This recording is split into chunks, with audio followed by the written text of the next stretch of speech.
নমস্কার, আমি সায়নী। আশা করছি আপনারা সকলে খুব ভালো আছেন।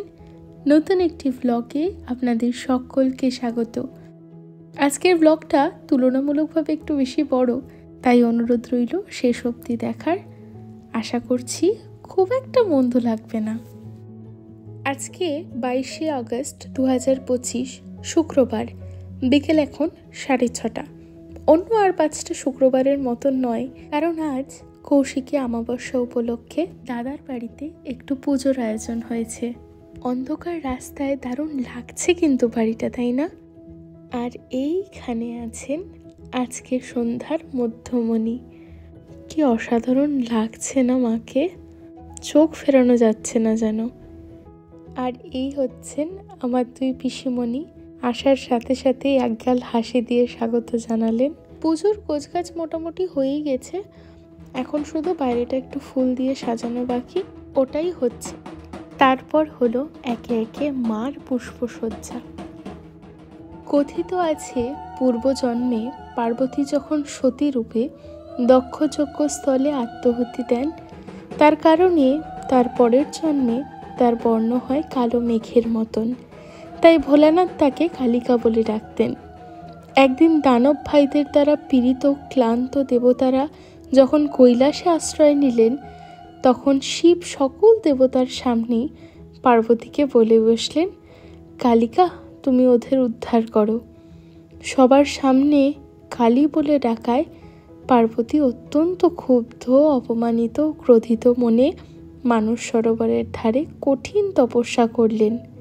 তপস্যা শেষে শীতল মানস সরোবরের জলে স্নান করে নিজের দেহের সমস্ত কালো পরিত্যাগ করলেন ও পূর্ণিমার চাঁদের মতন বর্ণ ধারণ করলেন। ওই কালো কোশিকাগুলি থেকেই এই অপূর্ব সুন্দর কৃষ্ণবর্ণ দেবীর সৃষ্টি হয়। ইনিই দেবী কৌশিকী। আজ সেই তিথি যে দিনে এই দেবীর উৎপত্তি হয় এবং তিনি শুম্ভ ও নিশুম্ভকে বধ করেন। তাই এই অমাবস্যার নাম অনেকে কৌশিকী অমাবস্যা বলেও জেনে থাকেন। আর এইখানে আমারই এক দিদা নিজের হাতে তালের বড়া করে নিয়ে এসছে মার জন্য। কি সুন্দর করে নিয়ে এসছে দেখুন, কলা পাতার উপরে আবার দুটি ফুলও দিয়েছেন। সবটাই এখন প্রায় হয়ে গেছে, আর ইতিমধ্যেই আমাদের ঠাকুরমশাইও চলে এসেছেন। উনি এখনই পুজোয় বসবেন। কিন্তু তার আগে আপনাদের একটা জিনিস দেখাই। এই দেখুন কে এসছে পুজো দেখতে।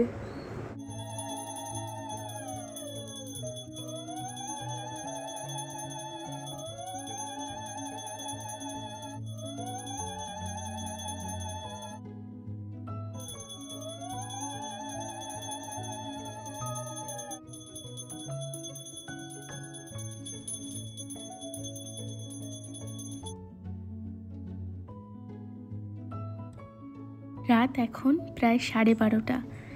এখন হবে মার অভিষেক।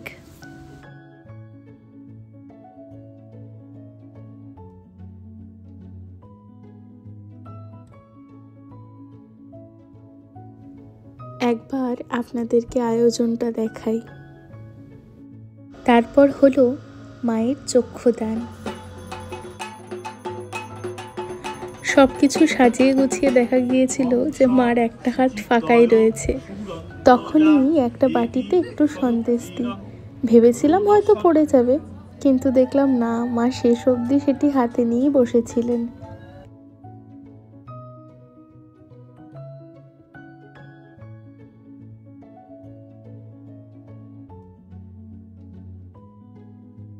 তারপর মাকে ভোগ নিবেদন করা হয়।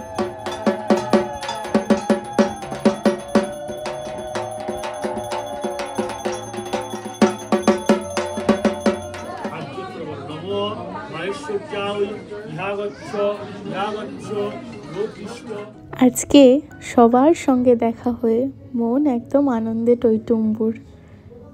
রাত তখন প্রায় 1:33। এবার আস্তে আস্তে পিসিমণির চোখটা একটু বুজে এসছে। ব্যাস, এই বলায় আবার চোখ বড় বড় হয়ে গেছে। আসলে আজকে কাক ভরে উঠেছে তো, তাই ক্লান্ত। আর এই মহাশয় আসলে পুজো দেখতে আসেননি, ওর বেডরুমে আজকে পুজো হচ্ছে। কোনো দিকেই আর গিয়ে ঘুমিয়ে শান্তি পাচ্ছে না। এত ঢাকের আওয়াজের মধ্যে কি আর ঘুমানো যায় বলুন তো? তাই একবার এই চেয়ার একবার সেই চেয়ার এই করে যাচ্ছে।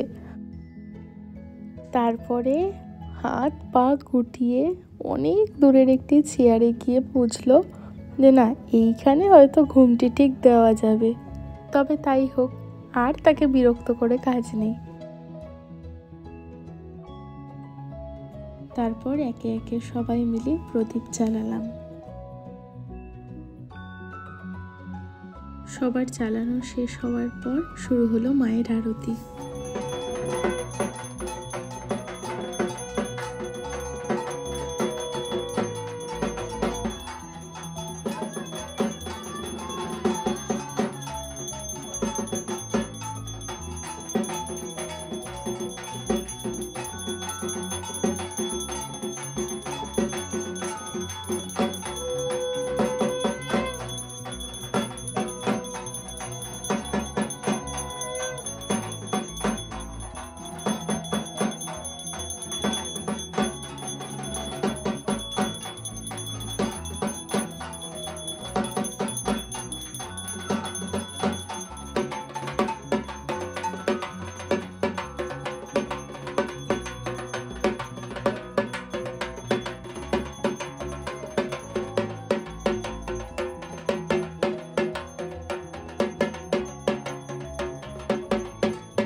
এবার সকল উপবাসীদের ডাকা হলো পুষ্পাঞ্জলির জন্য।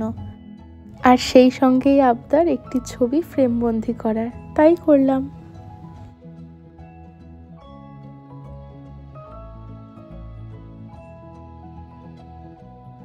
এবার সবাই মিলে ফুল বেলপাতা দিয়ে মার উদ্দেশ্যে অঞ্জলি দিলাম। মা যেন সকলকে সুখ সমৃদ্ধি স্বাচ্ছন্দ্য দেন, ভালো রাখেন, সেই সঙ্গে নিজেও খুব ভালো থাকেন, এই প্রার্থনাই করলাম।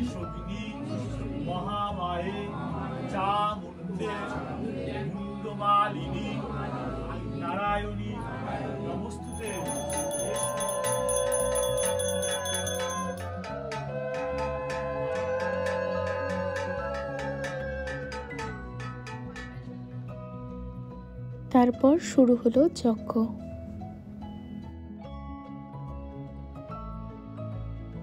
আর এদিকে দেখুন অবস্থা, 3টি চেয়ারে 6 জন বসে আছে।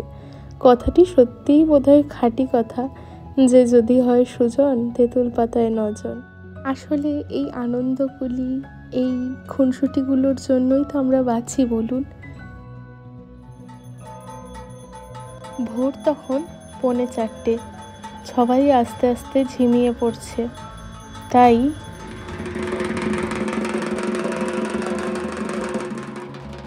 আমাদের 2 ঢাকি দায়িত্ব নিল সকলের ঘুম ভাঙানোর।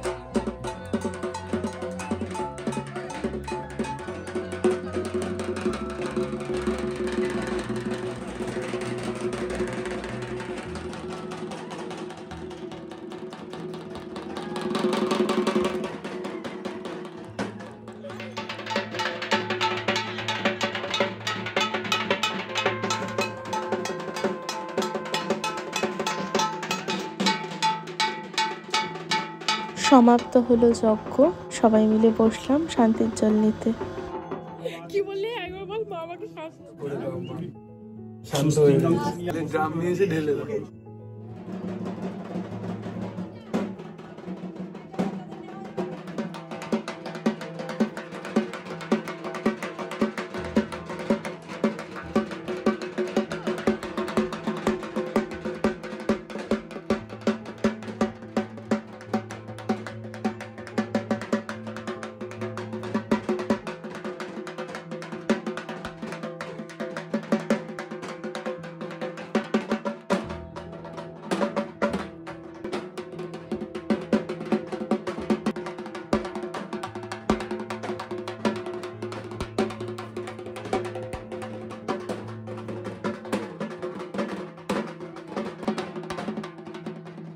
তারপর চরণামৃত নিয়ে উপবাস ভাঙলাম।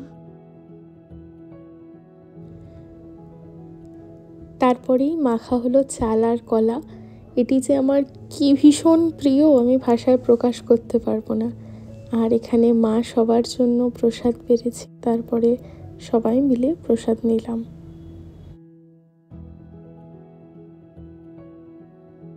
তারপরে সবাই মিলে তুললাম কয়েকটি ছবি। এইভাবেই কাটলো দিনটি। কেমন লাগলো ভিডিওটি আমাকে অবশ্যই কমেন্টে জানাতে ভুলবেন না। ভালো লেগে থাকলে একটি লাইক করে চ্যানেলটিকে সাবস্ক্রাইব করে রাখতে পারেন। আর মজাদার কন্টেন্টসের জন্য আমাকে অবশ্যই ইনস্টাগ্রামে ফলো করতে পারেন। আমার আইডি লিমিটলেস লেন্সেস, যেটি আমি ডেসক্রিপশন বক্সেও লিঙ্ক দিয়ে দেবো। সবাই ভালো থাকবেন এবং সবাইকে ভালো রাখার চেষ্টা করবেন। আবার দেখা হবে খুব তাড়াতাড়ি।